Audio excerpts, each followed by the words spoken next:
하나님 말씀 보겠습니다. 하나님 말씀 신명기 8장 17절 18절 2절 말씀입니다. 신명기 8장 17절 18절 2절 말씀, 구약 성경 274쪽입니다. 우리 다 함께 자리에서 일어나셔서 한 목소리로 봉독합니다. 시작. 그러나 내가 마음에 이르기를 내 능력과 내 손의 힘으로 내가 이 재물을 얻었다 말할 것이라. 내 하나님 여호와를 기억하라. 그가 내게 재물 얻을 능력을 주셨음이라. 이같이 하심은 내 조상들에게 맹세하신 언약을 오늘과 같이 이루려 하심이라. 아멘. 감사가 무엇일까요? 성경에 따르면은 받은 것을 받았다고 하는 것이 감사입니다. 선물을 받거나 혜택을 받을 때 우리는 고맙다 인사하죠. 감사는 대단한 것이 아니에요. 받은 것을 받았다고 말하는 것이 감사입니다. 그래서 감사 잘하는 사람 어떤 사람인가 봤더니 감사의 재료가 풍성한 사람이더라는 것이에요. 한 가지 재료로 반찬을 만드는 주부와 10가지 재료로 반찬을 만드는 주부는 그 밥상이 다를 수밖에 없겠죠. 전에 독일에 갔을 때 보니까요, 명이나물이 지천에 널려 있어요. 독일 사람들은 명이를 먹을 줄 모른다는 것이에요. 그래서 한국 사람들이 살면서 명이 먹는 법을 알려줬는데 너무 맛있다고 잘 먹는다 그래요. 전에 맛보지 못했던 전혀 새로운 맛의 세계를 맛보고 감탄한다고 합니다. 그럼 누구에게는요, 그냥 들의 꽃인데 누구에게는 그게 식재료가 되더라는 것이에요. 누구에게는 그냥 일상인데 누구에게는 그게 감사의 재료가 되더라는 것입니다. 그렇게 차려진 감사의 밥상은 전혀 새로운 맛의 세계로, 전혀 새로운 인생으로 우리를 인도하더라는 것이에요. 이것도 재료가 되고 저것도 재료가 되고 눈에 보이는 것은 모두 재료가 되는 사람. 그의 감사의 식탁은 새롭고 신선하고 멋스러운 것이죠. 감사의 재료가 풍성해지려면 이 감사의 시야가 열려야 되는데요. 전에는 이게 감사거리인 줄 몰랐는데 눈이 열리고 보니까 이게 감사거리더라는 것이요. 전에는 이게 불평거리인 줄만 알았는데 눈이 열리고 보니까 이게 감사거리더라는 것이요. 그럼 바울도 그런 것이잖아요. 육체의 가시, 사탄의 사자, 뭔지 모르지만 고통과 아픔과 수치를 주는 것이죠. 안질이었다, 간질이었다, 뭔지는 정확히는 몰라요. 그러나 밖으로 드러나는 어떤 수치스러운, 고통스러운 질병이었습니다. 그게 감사거리인 줄 몰랐다는 것이죠. 하나님 이거 제발 걷어가 달라고 간절히 3번 기도했는데 나중에 눈이 열리고 보니까 그게 감사거리였더라는 것이에요. 나로 교만하지 않게 하는, 나로 끝까지 하나님 앞에 엎드리게 만들어주는, 나를 주님께 메어두는 최고의 감사거리였더라는 것이에요. 감사의 시야가 넓어지면은 감사거리가 그렇게 많습니다. 그러나 감사의 시야가 좁아지면 아무것도 감사거리가 없어요. 율곡 이희 선생님의 인생 3대 불행이라는 것이 있더라고요. 보니까 첫 번째가 소년등과예요. 너무 어린 나이에 과거급제하면은 교만하고 자만에 빠진다는 거죠. 소년등과, 또 뭐라 하더라고요? 초년출세, 이런 표현도 쓰더라고요. 두 번째는 중년상처예요. 중년의 철을 잃으면 그보다 더 쓸쓸하고 외로운 게 없다는 것이죠. 중년에 혼자 남는 거, 가족도 없고 친구도 없고 혼자 되는 거, 이 인생 3대 불행 중에 하나라는 거죠. 그 하나가 이제 말년빈곤이에요. 나이 들어서 먹을 것이 없고 쓸 돈이 없는 거, 그거 같이 서러운 것이 없다. 인생 3대 불행이라 그래요. 500년 전이나 지금이나 똑같은 것 같아요. 예.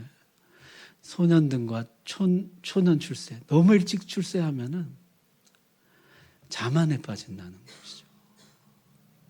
그래서 소년 등과한 사람 치고 끝까지 잘 된 사람이 별로 없다는 거예요.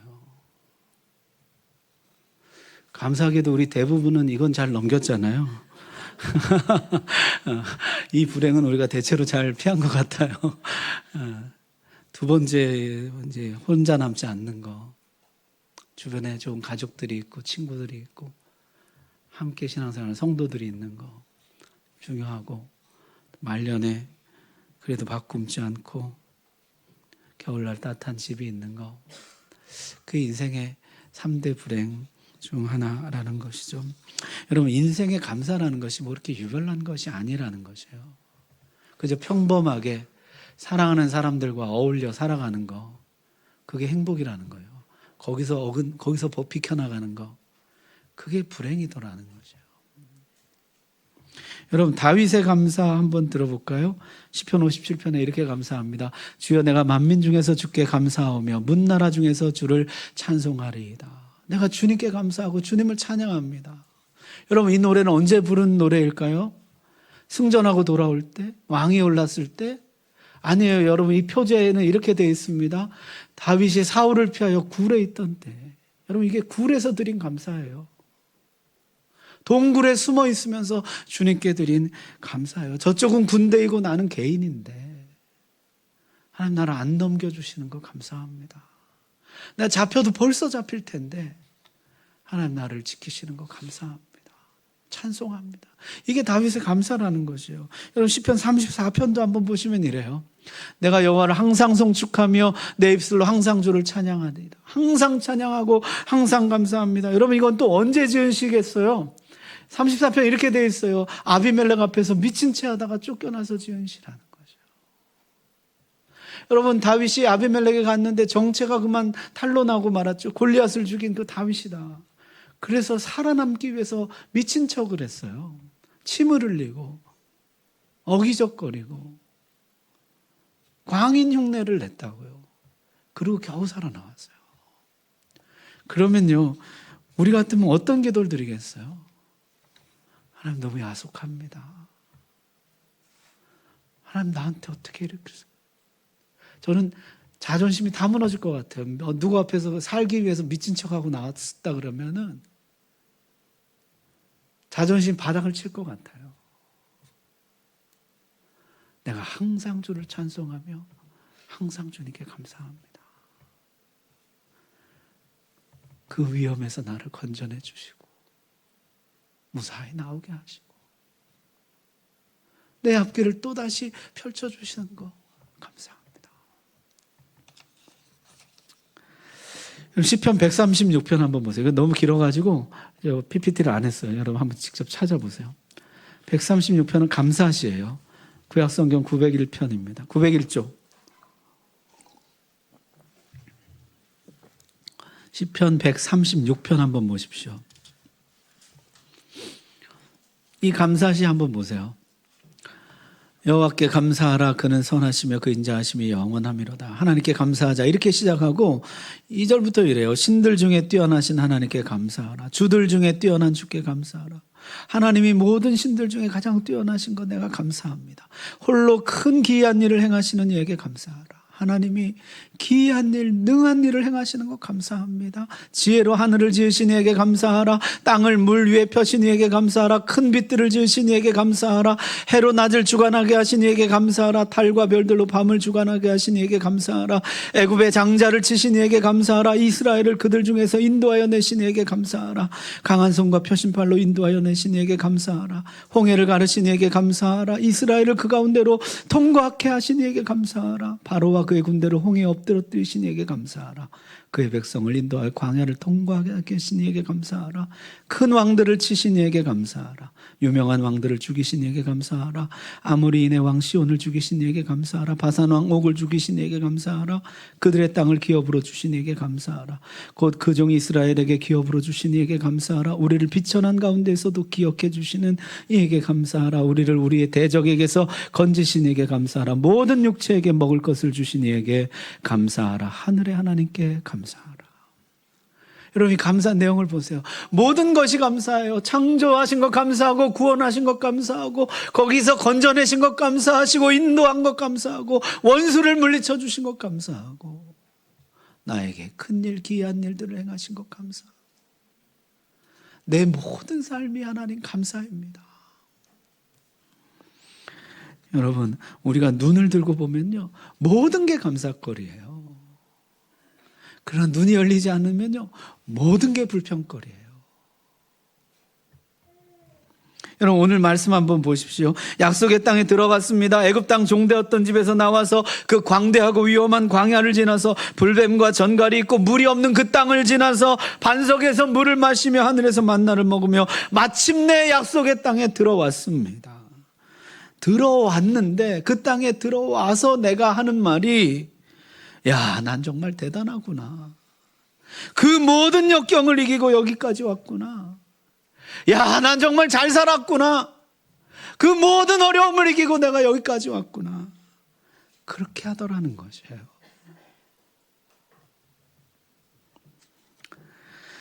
처음부터 끝까지 모두 다 하나님의 은혜였는데 애굽에서 나오는 것부터 시작해서 자기 힘으로 나왔습니까? 하나님이 10가지 재앙으로 끌어내 주셨지. 홍해를 내가 갈랐습니까? 광야를 내가 지났나요? 반석에서 물을 내가 냈어요? 하늘의 만나는 내가 내린 것입니까? 근데 다 지나고 난 다음에 내가 하는 말이 뭐냐면, 야, 난 역시 대단해. 이게 인간이라는 것이요. 잊지 말아라. 이것이 다 하나님이 하신 일인 것을 잊지 말아라. 여러분, 우리에게는요, 감사 본능이 없어요. 감사 DNA가 없습니다. 제가 병원에 건강검진 받으러 갔는데 B형 간염 항체가 없다는 거예요. 그 주사를 맞아야 된다 그래서 맞았어요. 맞고 또 얼마 있다 오라 그래서 갔는데 항체가 안 생겼대요. 또 맞았어요. 또 맞고 좋아하시는 것 같아요. 또 맞고 또 한참 있다 갔는데 또 안 생겼다는 거죠. 3번 맞았어요. 3번 맞고 갔더니 항체가 생겼다는 거예요. 여러분, 우리 안에요, 감사가 잘 안 생겨요. 은혜를 받았는데 감사가 안 생겨요. 또 받고 또 받고 또 받고 감사가 잘 안 생겨요. 이 모든 것이 내 인생의 결과물이라는 생각이 들고 내 개인기로 만들어낸 결과라는 교만에 빠지는 것이에요. 내 인생이 내가 잘해서 여기까지 온 것으로 여기는 것이에요. 여러분, 오히려 우리는요, 감사 본능 대신에 불평 본능이 있어요. 불평 DNA가 있습니다. 불평하고자 하는 본성이 우리 죄의 본성 깊은 곳에 자리 잡고 있어요. 여러분, 애굽에서 건져내 주어도 불평이에요. 애굽의 고기 가마 곁에서 고기 먹던 때가 그립다는 것이에요. 여호와가 왜 우리를 애굽에서 데리고 나와서 이 광야에서 이 고생을 시키느냐. 그러나 여러분, 애굽에서는 어땠습니까? 너무너무 고통스러워서 자식을 강물에 던지면서 하나님 우리를 건져달라고. 그런데 지금 와서는요, 불평하는 것이에요. 왜 여호와가 우리를 거기 가만두지? 거기서 우리를 여기까지 데려와서 이 고생을 시키느냐고.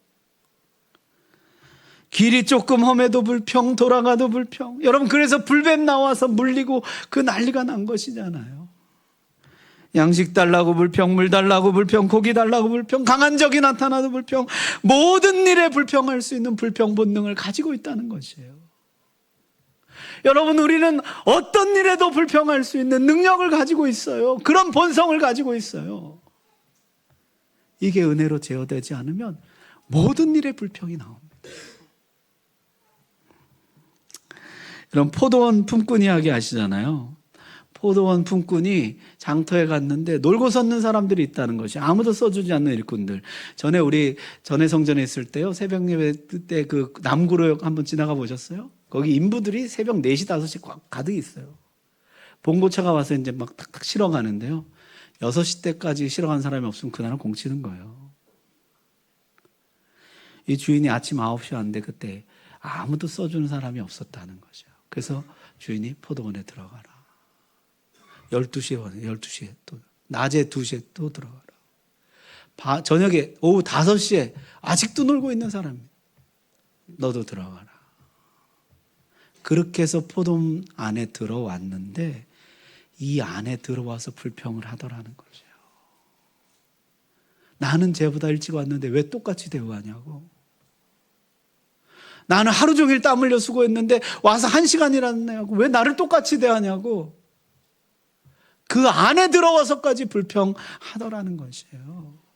나 같은 사람을 써주셔서 감사합니다가 왜 나를 이따위로 대우하느냐 이렇게 바뀌더라는 것이에요. 그게 인간의 본성이라는 것이에요. 감사도 끝이 없지만 불평도 끝이 없습니다. 감사의 시야가 넓어지면 모든 게 감사거리지만은 감사의 시야가 좁아지면 모든 게 불평거리입니다. 그럼 어떻게 감사의 시야가 넓어지느냐? 이게 한 번에 넓어지지 않고 조금씩 넓어져요. 조금씩. 처음부터 그런 눈을 가지고 태어난 사람은 없습니다. 조금씩 감사의 훈련을 하면서 넓어지는 것이에요. 감사하면서 사는 사람들도 처음부터 모든 것에 감사한 것은 아니에요. 어쩌다가 감사한 마음이 한 번 든 것인데 그 감사가 점점 불어나더라는 것이에요. 병원에 갔는데 단순하게 저 사람은 사고가 났는데 난 사고가 나지 않았구나 감사한 마음이 들더라는 것이에요. 세상에 별 희한한 병들이 많고 환자들이 많은데 우리 가족 건강한 거 감사하더라는 것이에요. 그런데 막상 감사하다 보니까 감사한 것이 더 깨달아지더라는 것이에요. 그렇게 해서 감사가 많아지고 커지는 것이에요. 더 깊은 내용을 감사하게 되고 감사가 끝없이 이어지는 것이에요. 그러나 여러분 그 반대인 불평도 마찬가지입니다. 불평도 작은 것에서 시작돼요. 여러분 아이들 야단칠 때도 그렇습니다. 처음에는요 그렇게 심하게 야단칠 생각이 아니었는데요 야단치다 보면 또 다른 야단칠 일들이 생각이 나요. 처음에는 적당하게 하고 멈추려고 그랬어요. 그런데 문제는요 그 적당한 시점이 안 온다는 것이에요. 결과는 너무나 안 좋습니다. 아이는 조그만 잘못을 했는데 난 너무 심하게 야단친 것이에요. 그런데 그때에도요 나는 더 야단쳐야 됐는데 내가 참는다고 자기 분노를 정당화합니다. 불평할 때도 그래요. 처음부터 모든 것을 불평할 생각은 아니었어요. 적당하게 불평하다 그치려고 그랬어요. 그런데 문제는요 그 적당한 시점이 오지 않는다는 것이에요. 하나의 불평은 또 다른 불평을 낳습니다. 마음에 안 드는 사실이 계속 생각이 나요. 계속 불평하게 됩니다.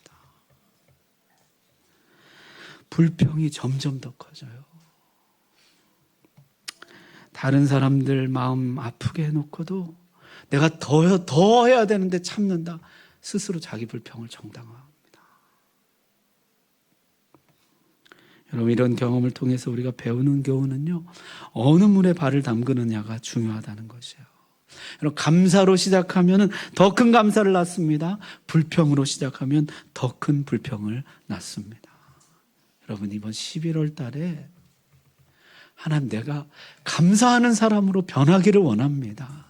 우리 가정이 감사하는 가정으로 변하기를 원합니다. 우리 교회가 감사하는 교회로 바뀌기를 원합니다. 여러분 우리는 모든 것을 불평할 수 있습니다. 또한 모든 것을 감사할 수가 있습니다. 문제는 어디서 시작하느냐예요. 여러분은 감사의 첫 물꼬를 트십시오. 언젠가 감사가 봇물같이 쏟아나오게 될 것이에요. 여러분 감사가 무엇입니까? 받은 것을 받았다고 말하는 것이에요. 여러분 고린도 교회 성도들은 이런 책망을 받습니다. 내게 있는 것 중에 받지 아니한 것이 무엇이냐? 내가 받았은즉 어찌하여 받지 아니한 것 같이 자랑하느냐? 여러분 이스라엘 백성들이나 고린도 교회 성도들이나 구약이나 신약이나 모든 사람들의 본성인 것 같아요. 받은 것을 받았다고 말하는 것, 받은 것에 대해서 주신 이에게 감사하는 것, 그걸 쉽게 배우기 어렵다라는 거죠. 우리에게 있는 것은 다 주께 받은 것입니다.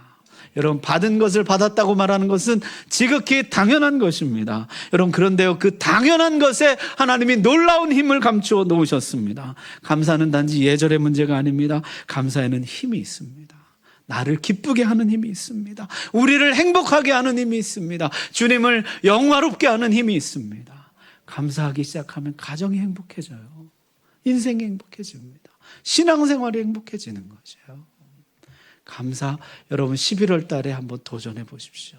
주님, 내가 작은 감사부터 시작해서 내 삶을 감사하는 삶으로 체질 개선하기를 원합니다. 자, 감사하는 만큼 우리는 행복해집니다. 감사가 부족하면 불행이 와요. 탈무드에는 이런 말이 있습니다. 하나님은 불평하는 인간을 심판하시지만 사실 심판할 필요도 없다. 불평하는 인간은 불평으로 이미 심판을 받은 것이기 때문이다. 불평하는 자에게는 행복이 없다는 것이에요. 감사할 때 우리는 진정 행복을 맛보게 됩니다. 여러분, 감사는 받은 것을 받았다고 말하는 것이에요. 알면 알수록 내 분에 넘치도록 받았다고 말하는 것이에요.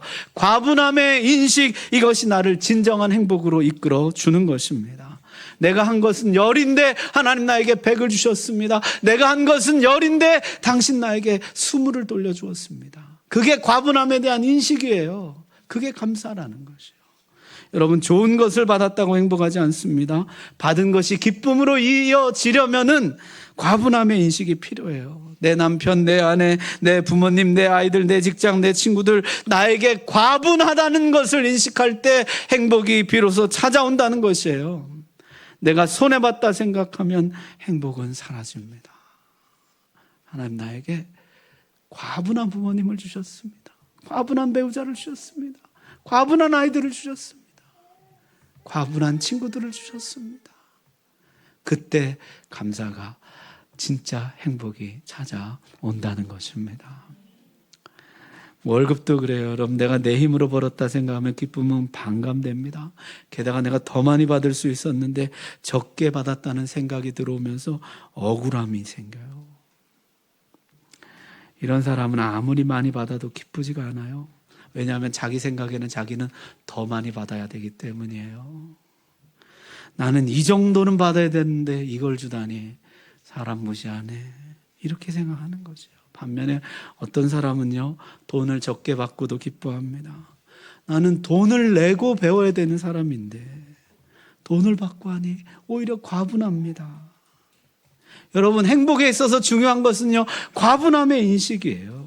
내가 마땅히 해야 할 일을 하는 것인데 이렇게 칭찬을 받고 감사를 받으니까 몸둘 바를 모르겠습니다 라고 말할 때 행복은 찾아온다는 것이에요. 내게 있는 것이 은혜로 주어진 것을 알 때 우리는 감사하게 됩니다. 감사가 우리를 행복하게 만드는 것이에요. 감사한 만큼 기쁨을 맛보게 되는 것입니다. 여러분, 감사를 통해서 우리 안에 죽어있는 이 은혜 감각들, 은혜 세포들이 다시 깨어나게 되기를 바랍니다. 이것이 하나님의 은혜입니다. 과분한 은혜입니다. 그 세포들이 좀 깨어나야 돼요. 그 감각들이 깨어나야 돼요. 그래야 내 안에 이제 감사가 생겨나기 시작하거든요.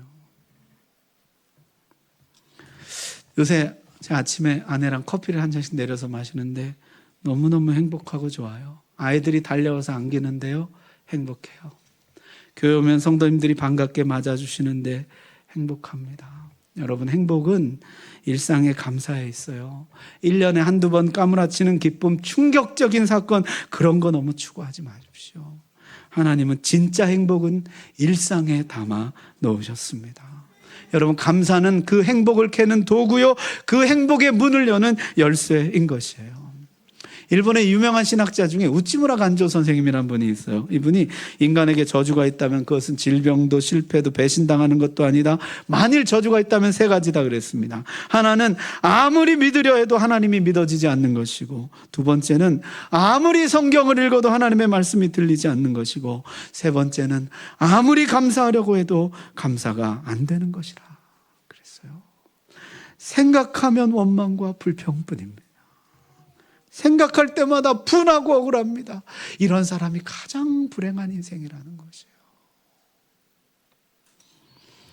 사랑하는 우리 성도 여러분, 오늘 다시 감사를 시작하시기를 바랍니다. 일상에 숨겨놓으신 보석 같은 감사를 찾으십시오. 작은 것에서 시작하십시오. 감사의 물꼬를 트십시오. 언젠가 감사가 봇물같이 쏟아져 나오게 될 것이에요. 나에게 이토록 좋은 부모님, 배우자, 자녀들, 친구들, 성도들, 일자리, 일거리 주신 하나님, 돌아보면요, 모든 게 감사거리예요. 오늘 감사를 회복하는, 감사의 행복 속으로 들어가는 그런 은혜 있으시기를 바랍니다. 기도하겠습니다.